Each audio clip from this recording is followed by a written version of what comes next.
Here's the story of the Gilded Age heiress who outsmarted Manhattan, Emily Griggsby's Lost Palace. A girl without a name in elite circles steps into the world of the rich and powerful and outplays Manhattan itself. Emily Griggsby builds a palace meant to make her immortal. But one day the house vanishes from the map as if it never existed. Her path begins in shame and silence. A mother running a respectable establishment, a city that whispers, a daughter who learns to keep quiet and act. In New York, she does the impossible, turns gossip into invitations, scandal into status, and secret patrons into real power. In her rooms hang paintings and letters, names bought with silence. Her calendar holds dinners where fates were decided, and it all rests on one fragile rule. No one must know why her palace stands at all. But what if the palace was not just a home, but an alibi? What if it hid a deal that cost someone a career and someone else a life lived in truth? So tell me, who truly owned this palace? She, Manhattan, or those who paid for her silence?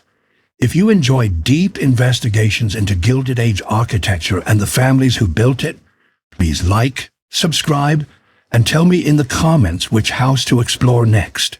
Your support makes these detailed stories possible. Section 1. The Mat and the Absence walk down Fifth Avenue today and you'll find a glass-fronted luxury retailer at number 1022. Tourists lift phones to the window displays, delivery trucks idle at the curb. The building announces only commerce and the present tense. Pull up a Sanborn fire insurance map from 1916, and you'll see something else entirely. Where that glass now stands, there was a 4-story limestone palace, roughly 50 feet wide by 100 feet deep, an entire lot between 83rd and 84th Streets. The map records it with the precision insurers demanded: load-bearing walls 2 feet thick, a steel frame, a private power plant in the basement. Marble interiors flagged as high fire risk due to value. The palace came down in 1936. 5,000 square feet of Manhattan real estate erased in less than 3 months. The city issued demolition permit D4-7823 on March 4th. By May 27th, crews had removed 847 tons of limestone, 312 tons of marble, and structural steel valued at $18,000 in Depression-era money. What couldn't be salvaged was crushed and hauled to landfill sites in Queens. None of this is unusual. Manhattan has long consumed its own past. The Gilded Age mansions that lined Fifth Avenue from the 1880s through the 1920s mostly vanished, replaced by apartment towers, office buildings, and museums that swallowed their neighbors. The Vanderbilt houses, the Astor Palaces, the Whitney Mansion, names survive because their owners were famous before they built. But what about the palace at 1022 Fifth Avenue? Its builder was not born into the social register. No inherited surname opened doors. Her mother ran what polite society called a boarding establishment in a western city where reputations were made of rumor and dust. When she arrived in New York in 1889, she was 23, traveling alone, with one trunk and a checking account holding $2,400, roughly $82,000 today. 12 years later, she owned that Fifth Avenue lot outright. The land alone cost $275,000, about $10.1 million in modern terms. She paid cash. The palace she raised upon it, designed by Horace Trumbauer in a French Renaissance mode, cost another $420,000 to build, plus $180,000 for furnishings. Total outlay, $875,000, or roughly $32 million today. She was 35. Her name was Emily Griggsby, born Emily Busby in a town that preferred not to claim her. For 2 decades, her palace became the most carefully engineered social campaign in Gilded Age New York. Not the loudest, Not the most scandalous, the most calculated. Every dinner was a transaction. Every guest list a blueprint. Every room staged to transmit a single message. Legitimacy could be built, not merely inherited. And it worked. Until it didn't. Here is what the Sanborn maps don't show. Why a woman with every reason to hold her hard-won palace chose to let it go. Why she authorized the demolition herself. Why she watched the wreckers arrive and never protested. The absence tells a story too. Stand at 1022 Fifth Avenue now and you stand in negative space. In the outline of an argument, the city erased. The question isn't only what happened to the palace. It's what Emily Griggsby understood about power that wealthier neighbors never learned. Buildings are temporary. Strategy endures. Now back to the beginning. Section 2. The Girl with a Plan. Emily Busby was born in 1866 in Silver City, Colorado, a mining town where fortunes appeared overnight and reputations could collapse by morning. Her father's name rarely appears in records. Her mother's appears too often. Mary Busby ran a boarding house at the edge of the respectable district. That's what the city directory called it. Miners used a rougher word. The place offered rooms, meals, and what frontier euphemism termed companionship. In a town where men outnumbered women 12-1, Mary's business thrived. The profits were real. The shame was relentless. Emily learned early that silence could be a form of capital. She attended Silver City's schoolhouse until age 14, then stopped. Not because her mother couldn't pay tuition, but because other mothers made clear their daughters would no longer sit beside Mary Busby's child.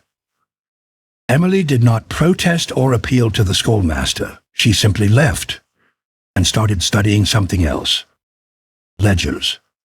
Her mother kept meticulous books. Income, expenses, payments to suppliers, wages for house staff, discrete sums for officials who looked the other way. Emily copied entries each evening, teaching herself double-entry bookkeeping, percentage calculations, and the arithmetic of discretion. At 16, she realized the business generated about $6,000 a year, more than the town bank president owned. The town whispered. Emily calculated. By 18, she managed the household accounts entirely. By 20, she persuaded her mother to invest $8,000 in Denver real estate, purchased under a lawyer's name to avoid scandal. The properties appreciated roughly 340% in 3 years. By 23, she had a private bank account, a wardrobe ordered from San Francisco catalogs, and a one-way train ticket to New York City. She left Silver City on August 14, 1889. Her mother saw her to the station. There are no records of what they said. There are records of what Emily carried. 1 steamer trunk with 8 dresses, 2 day suits, 14 sets of undergarments, 3 pairs of shoes, a jewel case with $1,200 in gold coins, and a leather portfolio holding stock certificates worth another $1,200. Total liquid assets, $2,400, roughly $82,000 in today's money. Most young women arriving in New York with social ambitions rented rooms near Washington Square, attended public lectures, and sought introductions at charity events. Emily did none of that. She took a modest suite at the Langham Hotel on 5th Avenue and 52nd Street, respectable, anonymous, and costly enough to signal solvency. Then she went to the library, not to the opera, not to the promenade in the park, to the New York Public Library, and later the Astor Library on Lafayette Place, where she spent 6 hours a day reading everything she could find on the city's social architecture, who built which houses, who attended whose dinners, which families rose, which fell, and most importantly, why. She subscribed to Town Topics, the scandal sheet everyone claimed not to read, but did. She studied the society columns in the Herald and the Times. She tracked which names clustered together, which events mattered, which addresses conferred status. She drew charts, she made lists, she traced patterns. This was not romance, it was reconnaissance. Her first strategic purchase came 4 months after arrival, a $600 subscription to the Metropolitan Opera House for the 1889 to 1890 season. Box seats, second tier, slight side angle. Not the best, but visible. She attended alone at first, dressed impeccably but not extravagantly, arriving late enough to be noticed, early enough to honor the performance. She never asked for introductions. She occupied space with complete composure. Her second move was more unusual, a $300 annual membership in the New York Historical Society, frequented by scholars, antiquarians, and elderly gentlemen documenting the city's past. There she met her first ally, not a socialite, but a curator named Samuel Morrison, age 62, who valued her precise questions about Dutch colonial architecture and introduced her to a network of trustees, historians, and collectors. These were not the people who threw balls. These were the people who authenticated what hung in ballrooms. Emily grasped what debutantes often missed. Legitimacy wasn't performed on dance floors. It was constructed in libraries, authenticated in museums, and financed with exacting arithmetic. Within 2 years, she would meet Russell Griggsby, a Wall Street investor 28 years her senior. Within 3, she would marry him. Within 5, she would be a widow, with a fortune and a plan.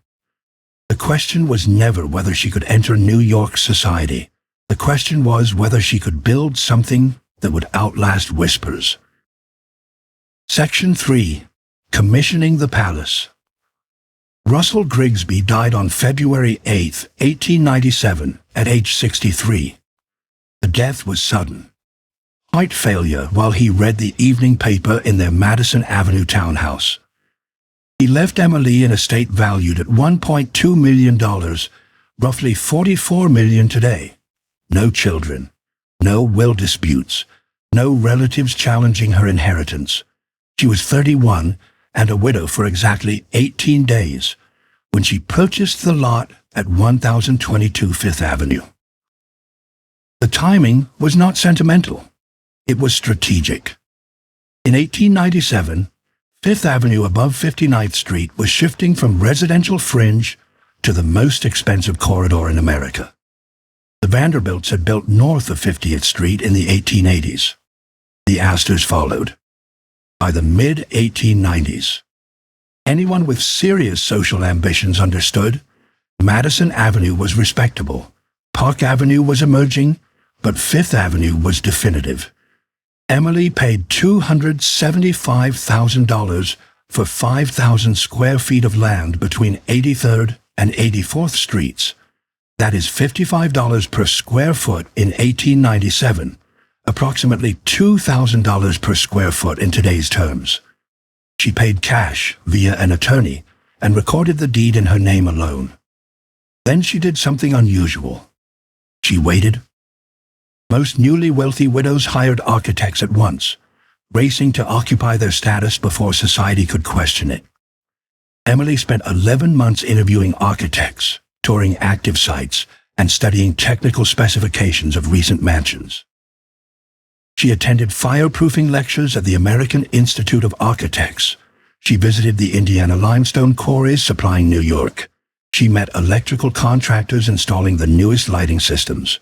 When she finally hired Horace Trumbauer in January 1898, she arrived at his Philadelphia office with a 40-page brief detailing her requirements. Trumbauer was 31, the same age as Emily, and already noted for the Widener mansion outside Philadelphia. He had never worked with a client like this. Most society women deferred on technical matters, focusing on ballroom dimensions and gallery lighting. Emily's document set structural terms: load-bearing walls thick enough to support 4 stories, plus a mansard roof without visible exterior bracing. A steel frame with fireproofing rated to endure 2,000-degree heat for 4 hours. Electrical systems with backup generators in case of grid failure, a precaution reinforced after the Windsor Hotel fire of 1899 claimed multiple society figures. She told Trumbauer, I will be judged by these walls, so let them speak. The design he produced was French Renaissance revival, fashionable but not flashy, grand yet never garish. 4 stories plus a mansard attic level, 50 feet of Fifth Avenue frontage, 100 feet of depth, an Indiana limestone facade with a rusticated base, smooth upper stories, and carving concentrated at the entrance and roof line. Symmetrical windows, wrought iron balconies at the 2nd story, and a porte cochere for carriages. Not comfort or taste alone, but scale and permanence. Construction began in April 1898. Excavation for the foundation took 6 weeks, cutting 16 feet below street grade to reach bedrock. The steel frame rose in 3 months. The limestone cladding required another 8 months, each block cut to specification, shipped by rail from Indiana, hoisted by steam crane, and set by Italian stonemasons earning $4.50 per day, roughly $165 in modern wages. Total construction cost, $420,000, about $15.4 million today. Emily tracked every dollar in a ledger she kept herself. Stone, $87,000. Steel frame, $62,000. Masonry labor, $48,000. Carpentry, $34,000.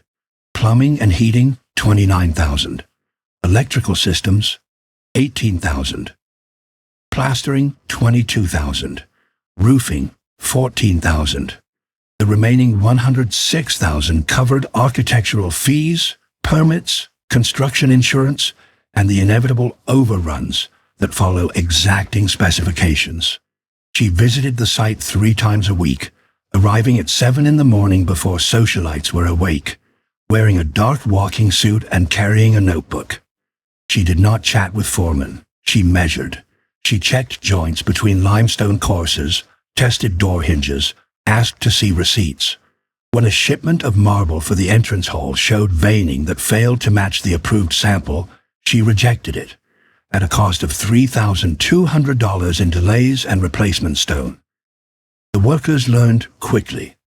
Mrs. Griggsby was not decorating, she was engineering. The palace was completed in November 1899, 18 months from groundbreaking to occupancy, on schedule, under budget by $6,000. Now came the harder construction, turning a house into an argument, proof that legitimacy could be built with precision, capital, and an absolute refusal to apologize. The walls were ready. The city was watching. The first season would determine everything. Section 4. The first season. Entry into the world.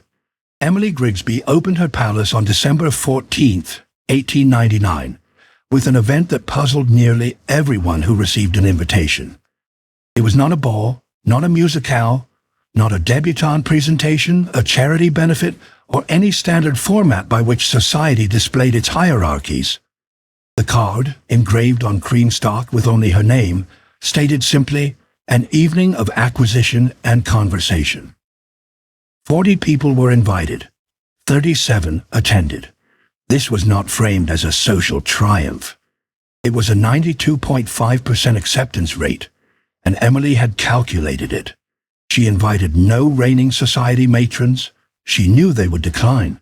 Instead, the list combined museum curators, art dealers, 3 publishing editors, 2 Columbia University historians, an architectural critic from the Times, and a carefully chosen set of second-tier society figures, younger sons from established families, widows with impeccable lineage but limited means, and a handful of nouveau riches who had long waited for a credible sponsor. The formula was deliberate. People with cultural authority but no social veto power, paired with people possessing social ambition but no platform. Attendance was not compulsory. Guests could come and go. No formal dinner, only a light supper at 9 in the evening for those who wished to remain. The stated purpose was to view Emily's art collection, newly installed in the second-floor gallery. She had spent $180,000 on furnishings, roughly $6.6 million today, with 2/3 of that sum directed to art, not contemporary purchases, old masters. Entering the gallery that December evening, guests found authenticated 17th century Dutch paintings, Italian Renaissance drawings, and a concise but consequential group of French Barbizon landscapes. Each work carried a printed card with attribution, date, peinture, and provenance. Each had been acquired through reputable dealers. Each had been quietly vetted by the Metropolitan Museum's assistant director before installation. The message was explicit. This was not decoration. This was scholarship made visible. Samuel Morrison, the Historical Society curator who had befriended Emily a decade earlier, spent 40 minutes on the Rembrandt drawing in the study. A Columbia art history professor arrived with 2 graduate students, unannounced, and Emily welcomed them, offering daylight access for closer examination. The Times critic remained until 11 in the evening and, 3 days later, published a note praising a private collection of surprising depth and impeccable taste. No one mentioned her late husband. No one inquired about her origins. The art made biography unnecessary. Yet the deeper strategy was not in the gallery. It was in the seating plan. The first-floor reception rooms could hold roughly 75 people for a standing affair. Emily configured them to accommodate 40, maximum. The main salon offered clusters, 4 chairs around low tables, not rows facing a performance. The library mirrored that arrangement. The music room held a piano but no formal seating. Entry required intention, which splintered the crowd into smaller conversations. Guests were not an audience. Guests were roles. She had mapped who needed to meet whom. The junior editor at Scribner's seeking art history manuscripts found himself near the Columbia professor. The architectural critic was placed with Horace Trumbauer, invited to discuss the structure's innovations. A socially ambitious widow from an old Philadelphia line was introduced to 2 of Emily's dealers, men capable of authenticating family paintings should she ever need to sell. Every conversation was a calculation. Every introduction, an investment. The evening ended at midnight. No one was drunk, no scenes, no scandal, because no opportunity for scandal had been engineered. By society's measures, it barely qualified as an event. By Emily's, it was a field test. Within 2 weeks, she received 4 invitations to smaller, comparable gatherings, the kind hosted by intellectuals and collectors rather than by socialites. Within a month, the Metropolitan Museum's director requested a private look at her Barbizon paintings. Within 6 weeks, she was asked to loan 2 works for exhibition. One evening in the palace produced 12 weeks of follow-on invitations, introductions, and institutional validation. The third-floor ballroom, capacity approximately 80 guests for a seated dinner, remained dark the entire first season. Emily hosted no formal balls. She did not need to. She was assembling a different kind of credibility, one that did not rely on dancing, but credibility, she was learning, carried operating costs that never appeared in architectural budgets. Section 5. The Bill for Beauty. The Fifth Avenue Palace required a staff of 16 to function at minimum capacity. Emily employed exactly 16 people in her first full year of residence, and she knew every salary to the dollar. The butler, $900 annually, roughly $33,000 today. The housekeeper, $600. 2 ladies' maids, $400 each. The chef, $1,200. Trained in Paris, capable of formal French service for 40 guests. 3 footmen, $500 each. 4 housemaids, $300 each. 1 laundress, $350. The coachman, $700. 2 stable hands, $400 each. The night watchman, $450. Total annual payroll, $9,150, approximately $335,000 in modern terms. That was only salaries.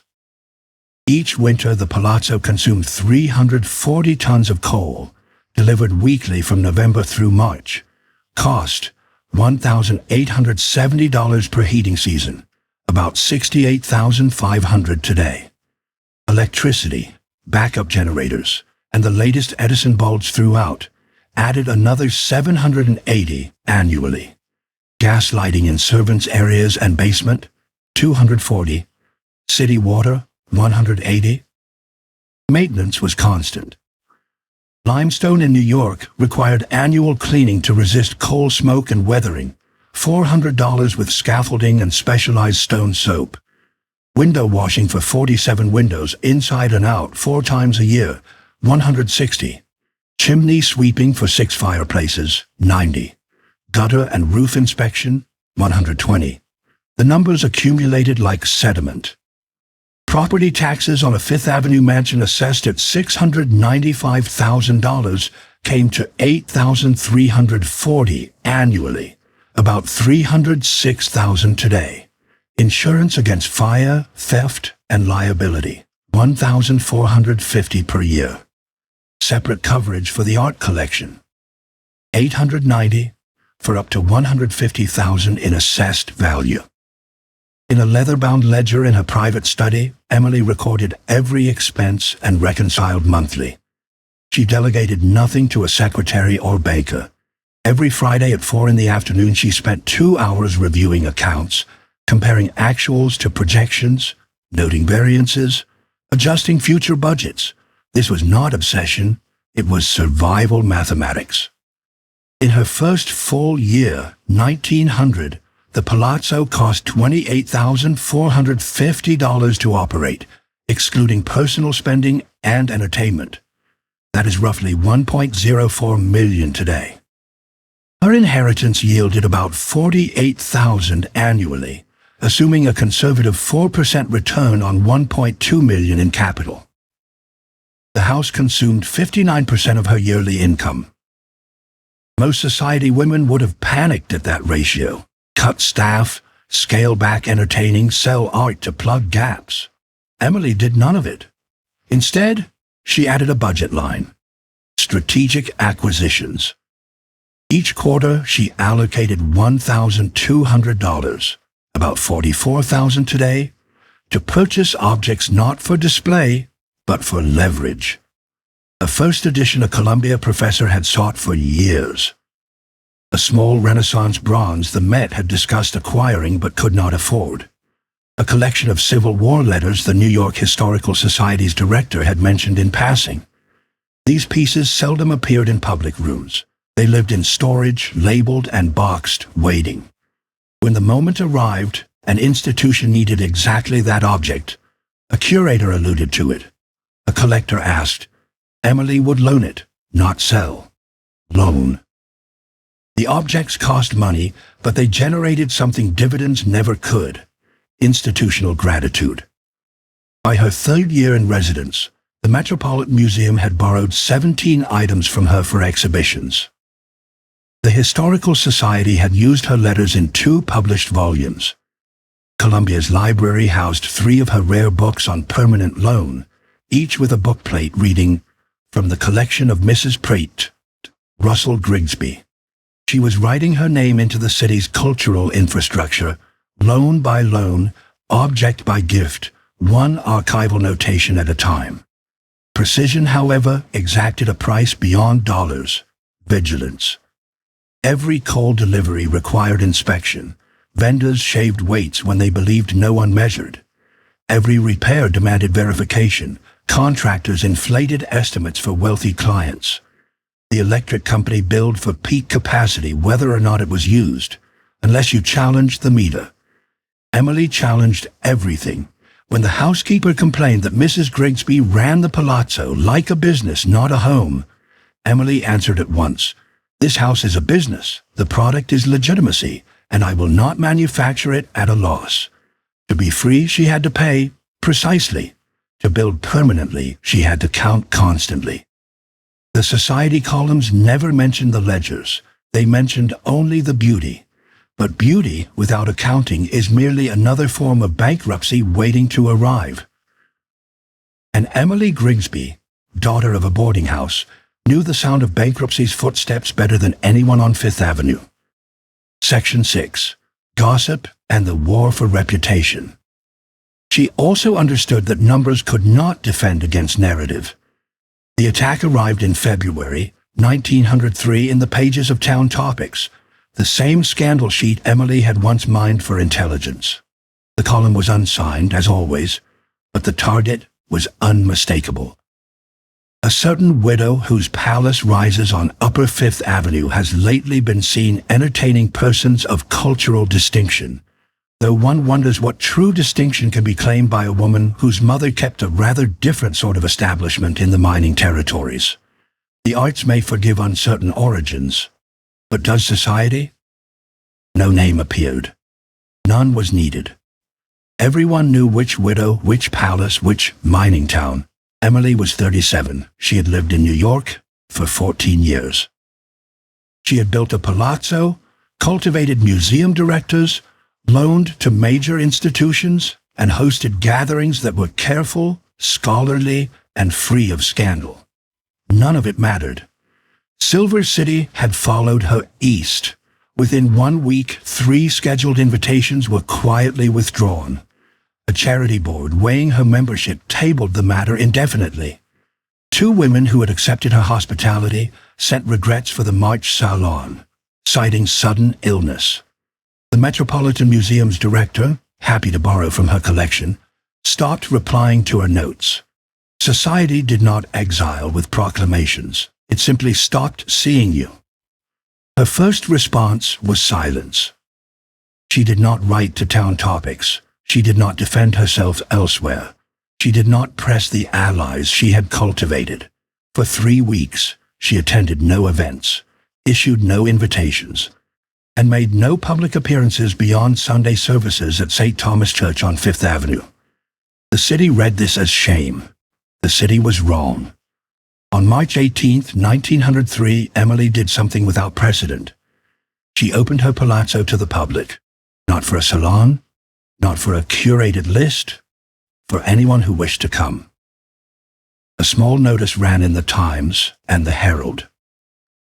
Mrs. Russell Griggsby invites the public to view her collection of European art and architectural interiors, Wednesdays and Saturdays, 2 in the afternoon to 5 by reservation. No admission fee. The old families were horrified. Fifth Avenue mansions were fortresses, not museums. One did not invite strangers inside, still less advertise it like a commercial house. But Emily had changed the field. She stopped asking society for acceptance and offered culture to the broader public, daring society to condemn civic generosity. The first viewing drew 43 visitors. The second drew 71.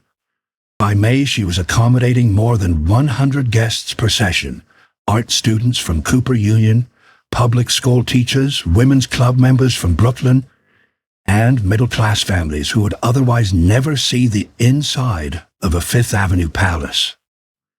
She hired 2 additional staff solely for these hours, a docent to interpret the collection and a coordinator to manage reservations. Cost $1,100 a year. She considered it the best investment since purchasing the land.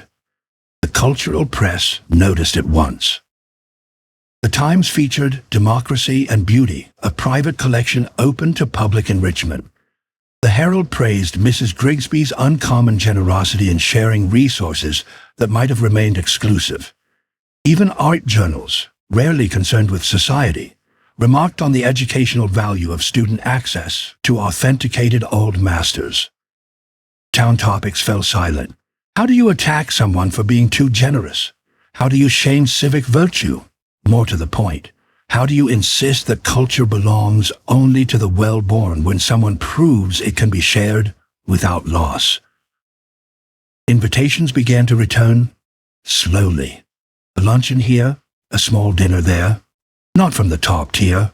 Those doors stayed closed. They came from the intellectual stratum, the newer fortunes, the people who valued contribution over pedigree. Emily accepted selectively. She had learned the essential lesson. She did not need universal approval. She needed validation from the right network. And she had just built one. Museum staff, educators, journalists, and a grateful public who had never before crossed such a threshold. By the end of her fourth public season, in October 1903, more than 1,200 people had visited the Griggsby Palazzo. 1,200 who had seen beauty made accessible. 1,200 potential defenders if the gossip column struck again. Fame that serves, she decided, was better than fame that merely shines. But service, like everything else in the palazzo, demanded strategy. Her next move would prove she understood soft power better than the families who had tried to exclude her. Section 7. Soft Power. In January 1904, Emily turned what began as reputation defense into something durable, a formal partnership with cultural institutions designed to outlast any scandal sheet's attention span. She started with the Metropolitan Museum of Art, not with a one-off loan, but with a structured agreement. Each year she would make available up to 20 works from her collection for exhibition or study, giving first priority to educational programs. In return, every borrowed item would bear the credit line, on loan from Mrs. Russell Griggsby. The museum's director, who had quietly stepped back during the Town Topics episode, accepted at once. The program opened modestly. 3 Dutch paintings for a Northern Renaissance display, a portfolio of architectural drawings for a study room. Emily added a condition that made the arrangement unusual. Anything she loaned had to be accessible to students and the general public, not hidden in restricted galleries. This was calculated generosity. Every label became a citation. Every gallery card, a footnote embedding her name in the city's cultural record. Students who examined her Rembrandt drawing or her Barbizon landscapes encountered Emily in the context of scholarship, not gossip. Over the next 3 years, the Metropolitan borrowed 43 items. Museums were only the beginning. In April 1904, Emily approached Miss Hewitt's School for Girls on the Upper East Side with an uncommon offer. Once a month, she would open her palazzo for instructional tours focused on art history, architecture, and European culture. No fee. Transportation if needed. She herself would lead discussions on the collection and the building's design. The inaugural visit brought 14 students, ages 15 to 17, with 2 teachers. Emily guided them room by room, speaking not only about paintings, but about the mathematics of proportion, the steel frame's engineering, and the economics of commissioning original work versus buying established pieces. She showed edited acquisition ledgers, redacted, yet real. She outlined how provenance is authenticated and how restoration is approached. A teacher later wrote to the Times, praising an extraordinary educational experience that joined aesthetic insight with practical knowledge rarely offered to young women. Word spread. By autumn, she hosted monthly sessions for 6 schools, private academies, public institutions, and evening programs for working women. Average attendance reached 32 students per tour. Annual cost, roughly $840 for added staff time, refreshments, transportation assistance, and printed guides, about $31,000 in today's money. Annual result, 384 students encountering high culture as education rather than exclusion. 384 families hearing of the palazzo through their daughters' learning. Then came the hospitals. In December 1904, Emily began a partnership with New York Lying-In Hospital, serving primarily immigrant and working-class women. She funded a monthly lecture series on art and culture held in the hospital's assembly room for recovering patients and expectant mothers. The talks used high-quality reproductions from her collection, sketches of European history, and occasional musical programs. Cost, $1,200 per year for speakers, materials, and musicians, approximately $44,000 today. Reach, about 800 women annually. Many had never entered a museum. Many spoke limited English. Lectures were offered in English, Italian, and Yiddish, depending on the audience. Society columns ignored this work. The cultural press sometimes noticed. More consequentially, the hospital's board, composed of prominent physicians and their wives, took note. In 1905, Emily joined the hospital's fundraising committee. Her name appeared in the annual report as patron and program sponsor. Respectability, she learned, could be built through institutions beyond society's gatekeepers, medical boards, educational initiatives, museums with public mandates. By 1906, her charitable giving totaled $3,800 annually, about $139,000 today, or 7.9% of her investment income. Not enough to endanger her finances, enough to fix her name on 7 institutional boards, in 4 museum catalogs, and in the annual reports of 6 educational and medical organizations. She kept a separate ledger for this work, tracking not only expenses but outcomes. Students taught, hospital attendees saved, museum visitors who viewed her loans. The tallies accumulated like compound interest. When Town Topics tried another veiled jab in 1907, hinting that certain ambitious widows used charity as a ladder, 3 museum directors and 2 hospital board chairs sent letters to rival publications defending unnamed yet plainly identifiable benefactors. Emily did not reply. She did not need to. Her defense network was no longer social. It was institutional. Prestige that works is service. And service, documented with care, becomes legacy. All of it. The palazzo, the loans, the programs, the precise accounting was about to meet its perfect hour. One season when every piece aligned, one winter when the strategy succeeded completely. Just before the city began to change in ways no ledger could prevent. Section 8. Peak Moment and False Security. The winter of 1908 was Emily Griggsby's masterpiece season. On January 23rd, she hosted an evening that distilled 9 years of work, reputation rebuilt through public service, credibility earned via institutions, and a guest list defined not by inherited status, but by achieved authority. Officially, it was a reception for the Metropolitan Museum's new European paintings curator, a 34-year-old scholar from Berlin, Dr. Wilhelm Reinhold Valentiner. In truth, it was a demonstration of how completely Emily had rewritten the rules of access. 83 guests attended. The ballroom, quiet for years, finally fulfilled its purpose. The Met's director came with 4 department heads. Columbia University sent 3 professors. 2 art dealers who had helped shape Emily's collection arrived, as did editors from 3 cultural journals.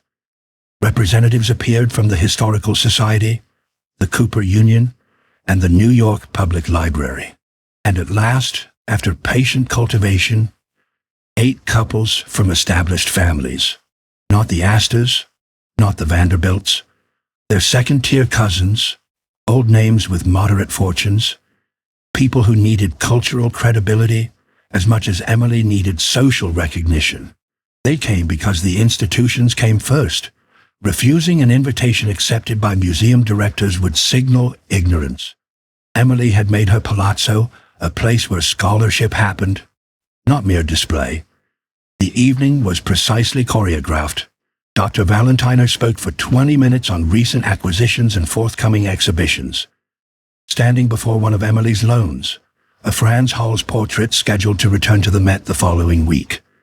The irony was intentional. A public expert lecturing in a private home about art headed to a public museum because a private owner had made it available.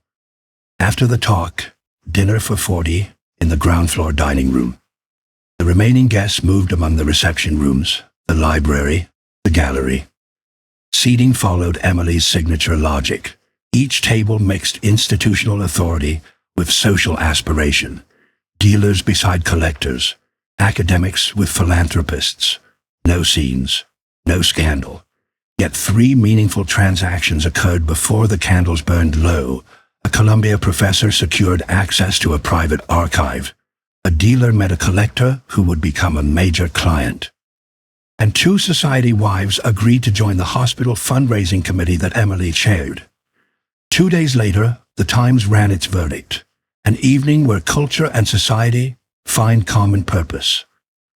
Praising Mrs. Griggsby's continued commitment to making her exceptional collection accessible to scholarship, while maintaining the highest standards of hospitality.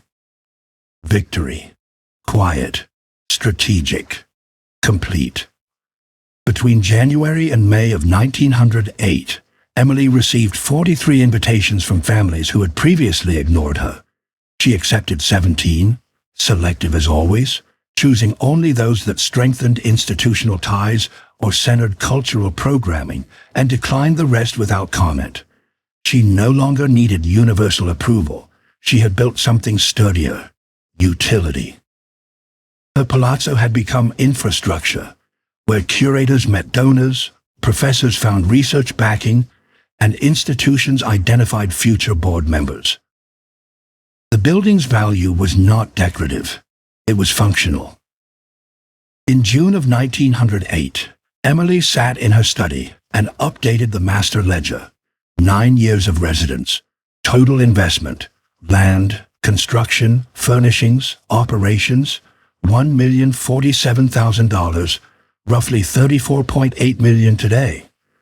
The collection's estimated value, $285,000. Institutional relationships, unquantifiable, yet opening doors at every major cultural organization in New York. The palazzo had done its work. She had moved from uncertain origins to institutional authority. The whispers about Silver City had not vanished. They never would. But museum catalogs, hospital reports, and lecture notices drowned them out. She closed the ledger. Everything in order, everything precise, everything secure. The camera holds on the facade. 4 stories of Indiana limestone. Windows glowing warm at dusk. The Fifth Avenue number cast in bronze beside the door. Solid, permanent, unshakable, freeze frame. Title card, 20 years later, 1928. Cut to the same facade. The light is different. The street is different. In the distance, steel skeletons rise. Buildings that are not mansions at all. Not 4 stories, but 40. Manhattan was rewriting the rules again, and this time, even perfect accounting could not stop what was coming. Section 9. Manhattan changes the rules. Between 1908 and 1928, New York City's tax assessment on Emily's palazzo rose by 340%. The figures were exact. In 1908, her annual property tax was $8,340. By 1920, it had reached $14,780. By 1928, it stood at $28,380, roughly $505,000 in today's money. This was not punishment. It was arithmetic. The city priced land by highest and best use, and a 4-story mansion was no longer the best use of Fifth Avenue frontage. A 40-story office tower was. The shift began during the war years. In 1916, New York adopted the nation's first comprehensive zoning law, regulating height, setbacks, and use by district. The aim was to keep skyscrapers from casting permanent shadow. The Equitable Building had done exactly that in 1915, darkening 7 acres of Lower Manhattan. Zoning did not halt growth, it directed it. Fifth Avenue above 59th Street retained a residential label, but pressure mounted. Developers studied the avenue's broad lots and limestone piles the way miners inspect played-out claims. The houses were obstacles. The ground beneath them was the prize. The Vanderbilt Mansion at 58th Street fell in 1926. Bergdorf Goodman rose in its place. The Whitney House came down in 1927. The Astor Holdings began to shed parcels. One by one, Gilded Age palaces were re-evaluated, not as homes, but as wasteful uses of vertical potential. Emily received her first developer's offer in March 1927. The letter came from Starrett Brothers and Eakin, a premier construction firm. Offer $825,000 for land and building together, with the understanding that demolition would occur within 6 months of sale. Even accounting for the structure she would sacrifice, the price meant a 300% return on her original $275,000 land purchase. She filed the letter without reply. The second offer arrived in August 1927. Different developer, identical condition. $850,000. Demolition in 6 months. The third came in January 1928. $900,000. About $16 million today. Emily was 62. She had lived in the palazzo 28 years. Investment income that had sustained operations for decades now barely covered swollen taxes and maintenance. Coal deliveries had changed little. $1,920 per winter, up from $1,870 in 1900. But property taxes had more than tripled. Insurance had doubled, and Fifth Avenue mansions were competing with new apartments and hotels for staff. To keep her butler, she had raised his pay from $900 to $2,100 a year. Operating costs, in 1928, $41,200 annually, roughly $733,000 today. That consumed 86% of her investment income, up from 59% in 1900. The math was unmistakable. The house was eating the capital. But numbers were no longer the city's only language. Height spoke louder. In 1928, construction surged along the avenue. The Sherry Netherland at 59th Street climbed 38 stories. The Pierre at 61st reached 41. The Carlisle on Madison Avenue rose 35. These were not mansions. They were vertical cities. Hundreds of residents stacked where one family once lived. The future was plain. Height defeated width. Density outcompeted exclusivity. The economics of vertical construction overwhelmed the economics of horizontal preservation. That spring, Emily walked Fifth Avenue and counted. From 57th to 86th Street, 7 mansions had been raised in 2 years. 4 more lots bore for sale placards from firms specializing in redevelopment. The avenue she had chosen in 1897, once a procession of families in private palaces, was becoming something else. A commercial spine where land value outstripped the worth of any single house. In May 1928, the city assessor issued a notice. Owing to increased property values in surrounding development, her palazzo would be reassessed for the 1929 tax year. Projected annual tax, $37,400, about $665,000 today. That single line would devour 78% of her investment income. She could sell pictures to bridge the gap. She could reduce staff, shutter floors, live in a fraction of the rooms. Many aging grandees were doing exactly that, inhabiting 6 rooms of 50-room houses, ghosts in their own architecture. But Emily Griggsby, who had spent 28 years turning precision into legitimacy, recognized what wealthier neighbors would not admit. Clinging to the past was simply another road to bankruptcy. The question was not whether to leave. The question was how to leave with the legacy intact. She opened her ledger once more, not to log an expense, but to design an exit. Section 10, Dismantling as Strategy. Emily made her decision in June 1928. She would not wait for bankruptcy to force her out. She would not become one more aging figure clinging to empty rooms she could no longer afford. She would dismantle the palazzo with the same precision she used to build it, but she would do it in reverse. Sell the contents, preserve the memory, and exit with control. The first step was documentation. She hired a professional photographer to record every room from multiple angles. The gallery with its Dutch paintings, the library with its first editions, the ballroom with its gilt molding, the entrance hall with its marble columns. Total cost, $340, roughly $6,000 today. The photographs would be the permanent record of the palazzo, proof that it existed exactly as she designed it.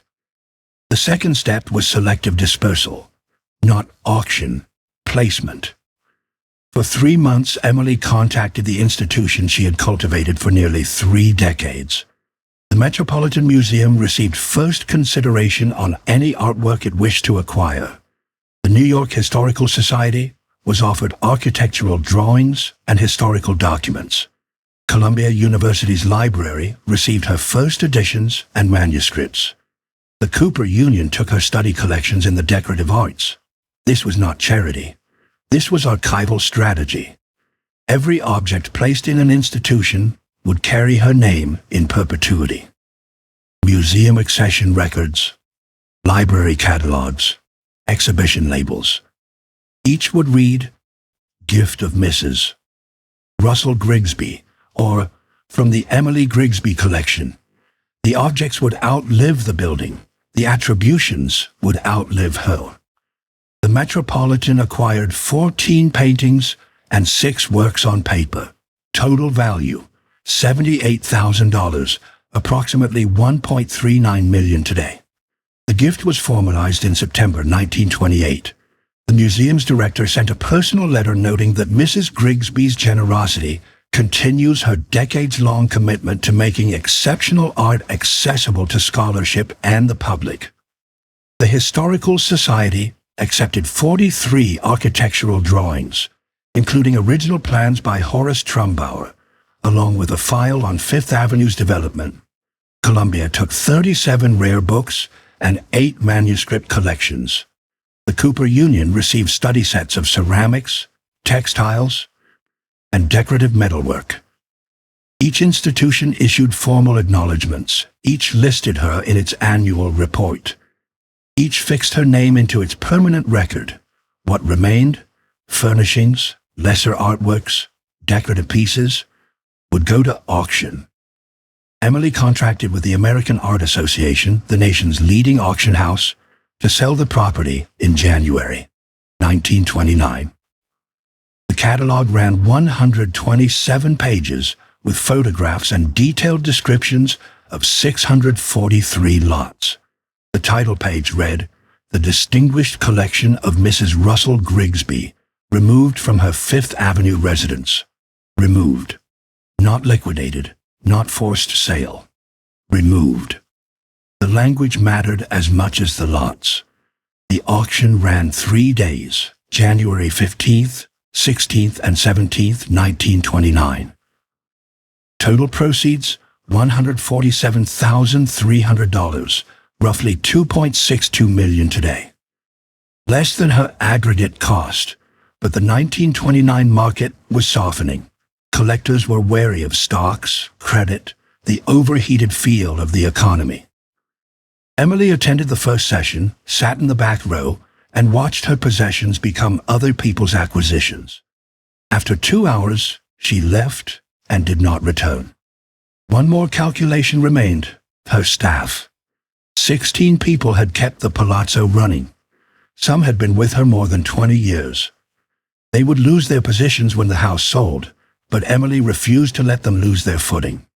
She created a severance fund of $12,400, about $221,000 today, distributed by years of service.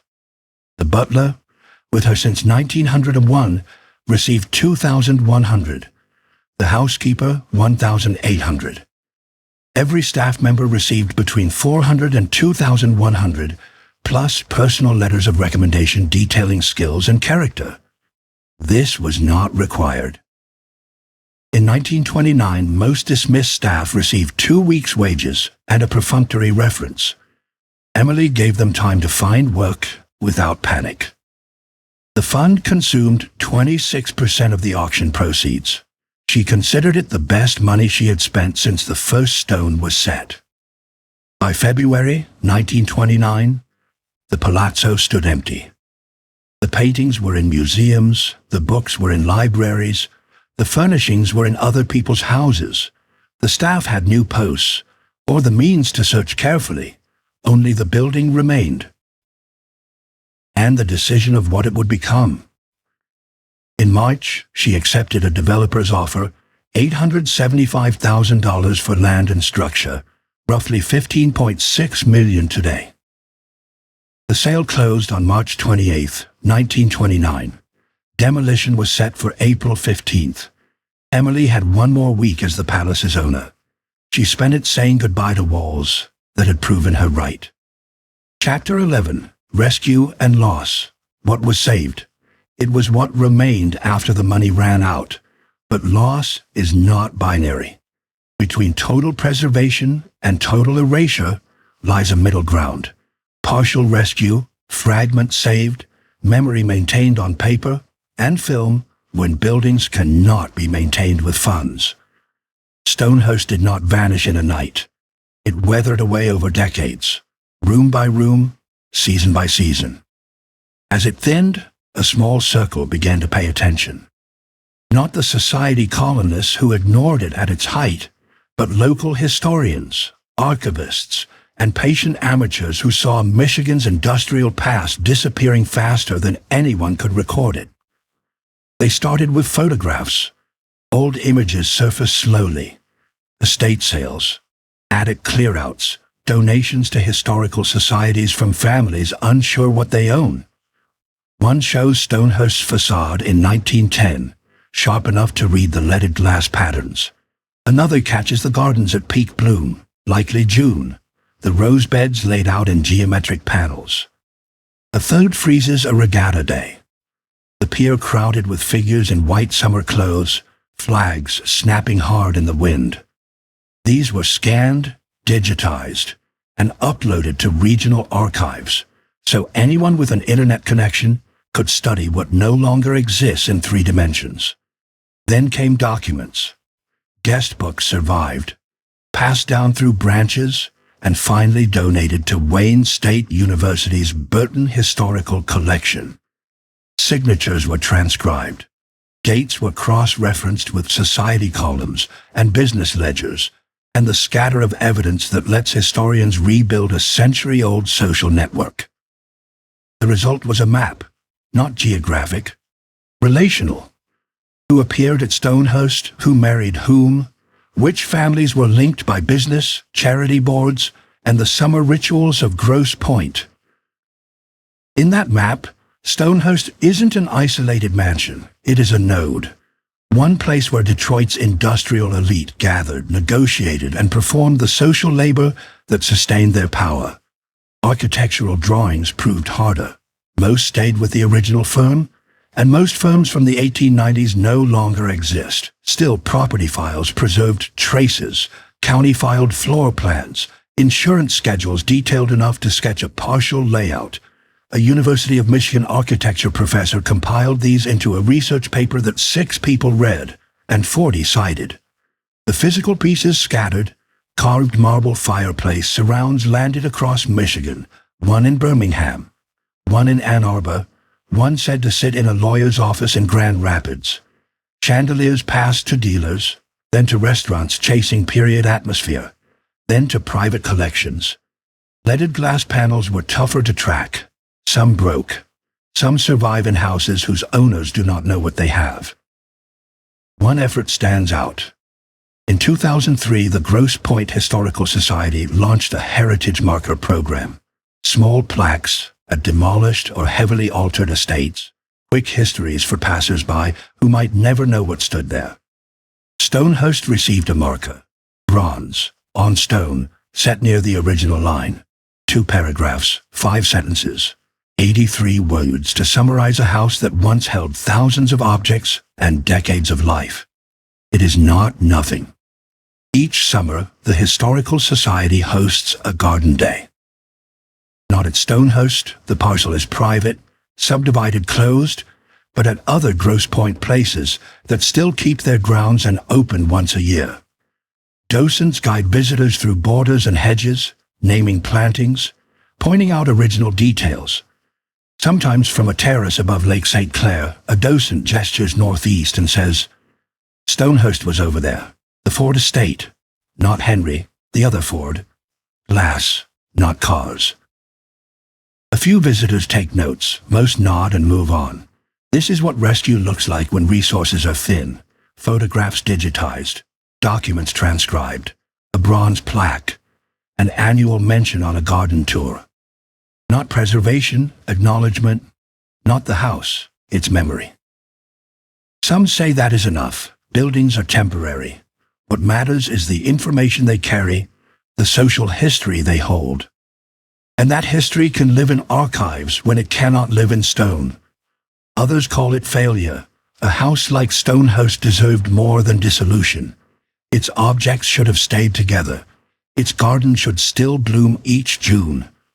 Both are correct. Chapter 12. Why this matters now. The quiet immortality of a house. And perhaps that is the point, not to erase the tension between preservation and loss, but to read what that tension reveals about how we value the past, and why some pasts are kept bright, while others are allowed to dim. Stonehouse matters now not because it was the largest estate on the Grosse Pointe shore. It was not. Not because it was the most architecturally daring. It was not. Not because its owners were the wealthiest or the most powerful. They were neither. Stonehouse matters because it was typical.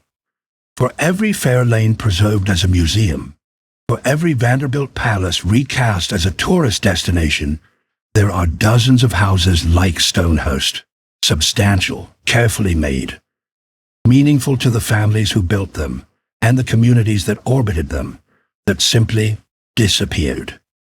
Not by catastrophe, by economics, by the quiet arithmetic that makes maintenance impossible and demolition inevitable. These houses taught lessons. They showed that fortunes are fragile. That stone, for all its bluff permanence, needs constant investment to stand. That privacy, once prized above display, can become a liability in an era that measures significance by visibility. That a name, even one as resonant as Ford, can be eclipsed by another name spelled the same way. The lessons are practical.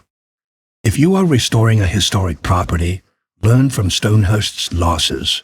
Plan for long-term maintenance, not just acquisition. Build endowments, not only annual budgets. Create public access rather than private seclusion.